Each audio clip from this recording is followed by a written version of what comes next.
Do you think if you could take at the average, or most men, physically well, like, you know, nothing physically wrong with them, with a no quit attitude, that you could get them through buds? Like, is it a case that you could get most men through? Or I think I could.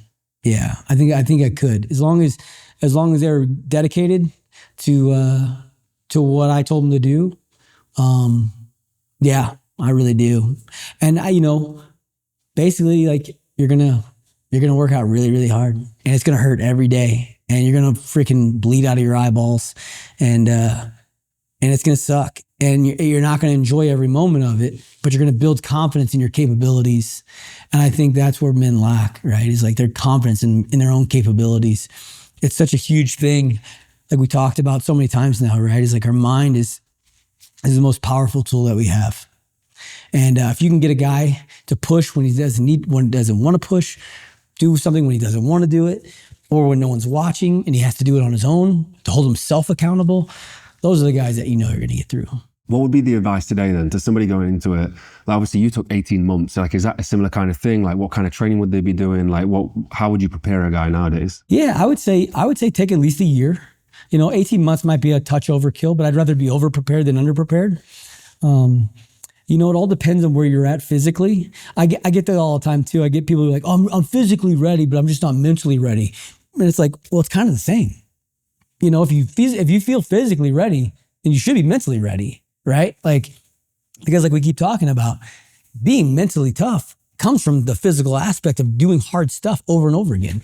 And so, basically trying to show these guys that the physical work that you're putting in that's what builds your mental resilience, right? Now you believe in yourself that you can do really hard stuff over and over again and get through times when the mind wants to tell you to quit, right?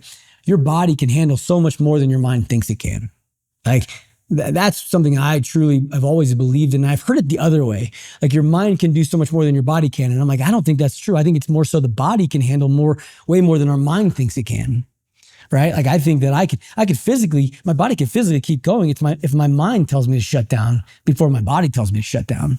And so teaching guys that lesson is, hey, you might feel like you're physically ready, but if you're telling me you're mentally ready, then you're not physically ready either.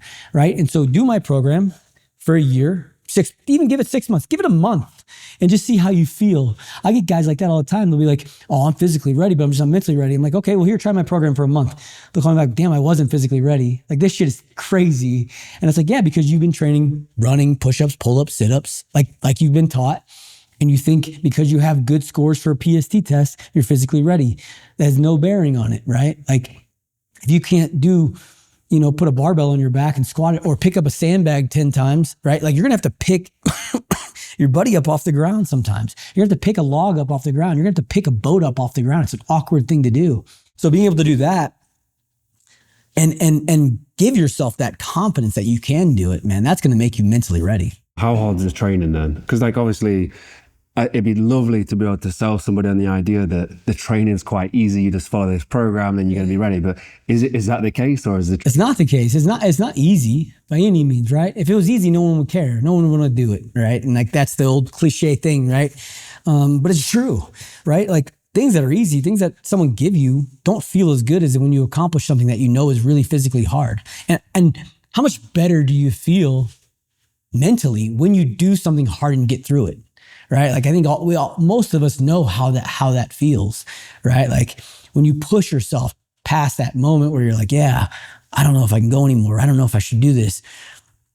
Man, the feeling you get afterwards, the confidence, the boost, like the dopamine hit that you get from that shit, it's second to none, right? People will chase that feeling for the rest of their life and maybe not get it because they don't have that strength to push through those times.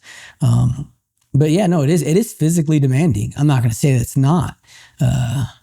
But in the grand scheme of everything, is it really that physically? I don't know. Maybe I thought college wrestling was harder physically, but yeah, it takes a lot of dedication, a lot of determination, and and a lot of discipline to go out and train and when you don't want to.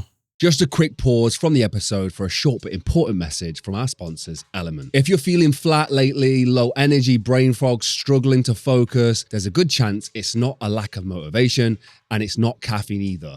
It's hydration, or more specifically, lack of electrolytes. But water on its own actually doesn't hydrate you properly unless your body has the electrolytes it needs to absorb it. That's why we use Element. Element just dropped their 12-ounce sparkling cans, and I've been drinking these things non-stop. They're so convenient. I don't just drink them around workouts. I'll drink them whilst I'm on the go, if I'm at work, or if I need them when I'm in a pinch. And they have flavors like black cherry salt, orange salt, lemonade salt, and pineapple salt. All of them have a solid dose of electrolytes that help keep your focus and energy where it should be. If you don't believe me on how much we drink these things, this fridge looks like we've got tons of cans in there.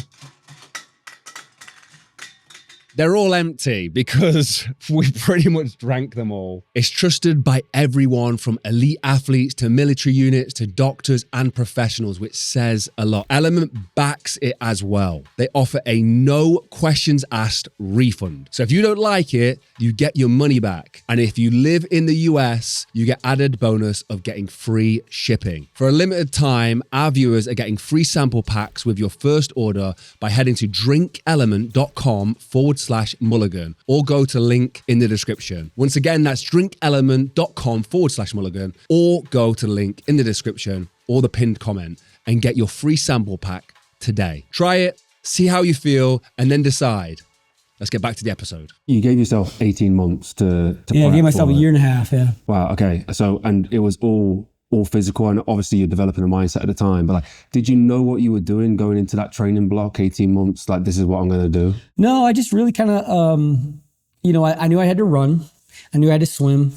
Obviously all the calisthenics, the push-ups, pull-ups, sit-ups, dips, that kind of stuff. And then I just knew that I needed to get my legs strong, right? Because where we see most guys quit is under the boats and with the logs, and then their guys' legs break down on them.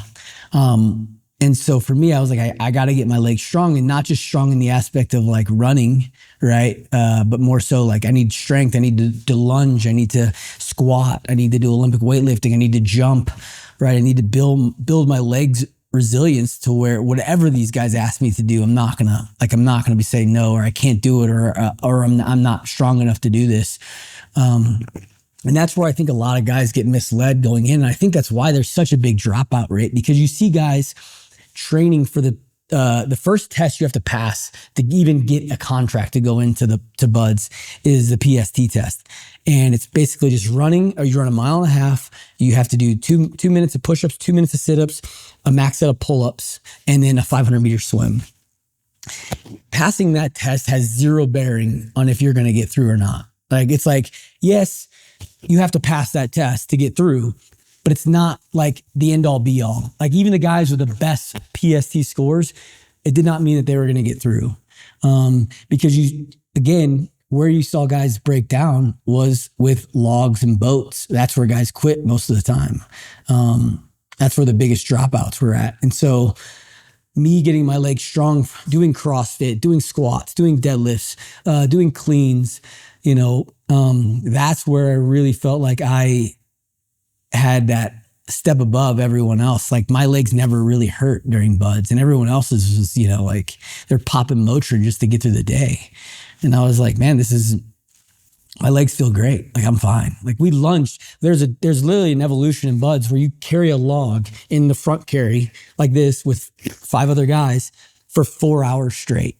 You literally just run in a circle or lunge or do whatever for 4 hours. And I just remember being like, I'm all right. Like, I'm fine. Like, my legs aren't beat up. And a lot of guys only train prior to coming in the running, the swimming, the push-ups, the pull-ups, and the sit-ups. And they don't get their legs strong, and that's why they break down, right? Because you're asked to carry load in training, right? You're asked to carry a boat. You're asked to carry a log. You're asked to carry your buddy. You're asked to carry your rucksack, right? And so guys just kind of get misled. And I think that's where we lose a lot of guys. Wow. Okay. What was the hardest thing physically for you in buds then? Like, was there something that stood out that you was like, this was a tough moment? It had nothing to do with really anything physical. It was more the cold water. Like I hated cold water. And so I'd find the two biggest guys and I'd be like, hold me close, keep me warm, boys. And you know what I think? Everyone had their crutch, right? Everyone had their Achilles heel in those training scenarios. And for me, it was just the cold water. It wasn't the runs. It wasn't the swims. It wasn't the carrying logs or boats. I thrived in those scenarios. But man, when they told me to go lay in cold water for an hour, I wasn't a happy camper. And I think it's actually why I still go use the cold tub, is because it's like cold water doesn't get to beat me, right? And I think it's just something that helps, you know, me mentally stay stronger, right? Like, oh yeah, I jumped in 38-degree water this morning. It's not going to get much harder than that today for me. So I think when I was outside, you said something like a mentality.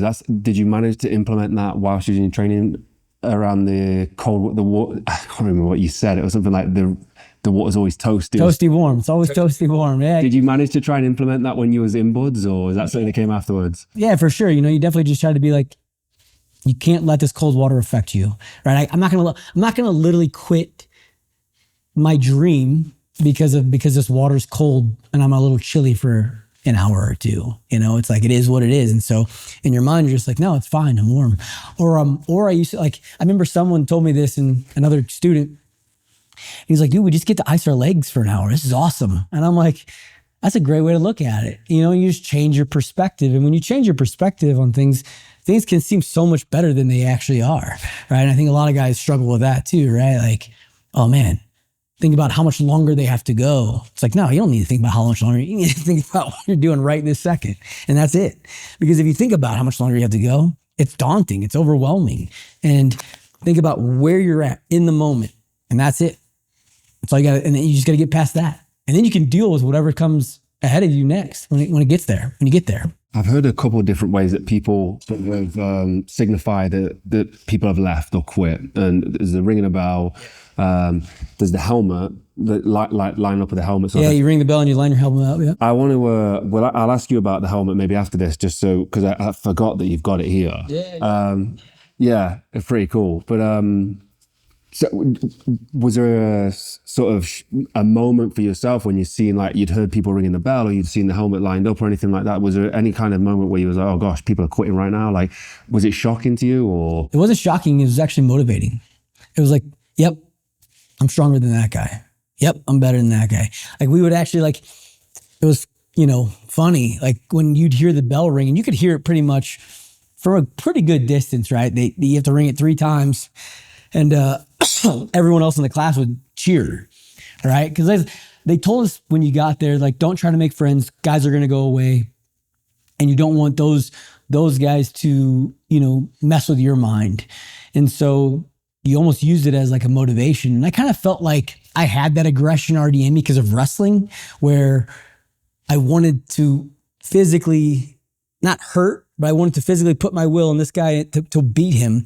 And so the only way to make buds a kind of competitive was being like, I outlasted that guy, right? And, you know, maybe it doesn't sound good, but yeah, it was motivating. When guys quit, you're like, yeah, okay. And like, you saw studs, like guys who like crushed the runs, they crushed the pull-ups, they crushed the obstacle course. And then the moment they were asked to carry logs or boats, it was like, nope, I can't do it. You see them just take off. I'll go over. Because a lot of times we were on there's a berm on the beach, and you'd see a guy just running up and down the berm, and you knew he was going to quit, because you're like, why else would he not be under the boat or log? And it was just motivating for you. You know, you're like, oh yeah, okay, I'm stronger than that guy mentally. Well, and what was the mental game? Because you spoke about the not knowing. So not knowing how much further you have to go, how long the distance is, how long we're going to be out here, which breaks a lot of people down. But like, was there anything else that stood out to you that took people out mentally? Yeah, I mean, you know, like I said, the physical demand, right? The stuff that they didn't realize, like, oh wait, I didn't have to just be good at running, right? It was the logs and boats is really what got most guys. That was really where you saw a lot of guys like quit. Like every time that evolution came around, like you lost 40, 50 guys, sometimes like in one evolution. So in a 4-hour period, you'd lose like 50 guys out of your class. And again, I think guys were just misled on how to train to get there, because they basically, the recruiter's job is to get you to buds, and that is it. He's not to get you through buds. And so the way to get to buds is to pass the PST test. So that's all they had him doing. And it's like, it's not the correct way to train. Yes, you do need to train for that, but you have to train for what you're going to go through while you're at selection. And I, that's why I wrote that in my military program. It's like, because most guys get, and I get messages all the time. Hey man, I used your program. I got through it. It was easy. Every time I did, every time we were doing something hard with a log or a boat, I smiled thinking like, this is easy compared to the training that I got put through. Or then I have, what's worse, what I hate is getting the guy who's like, man, I wish I would have saw your program before I went. Me and all my buddies, we went, but we quit, because when the logs and the boats came, we broke down. And so it's sad, because there's a lot of capable men out there that could get through the program if they just had the right advice.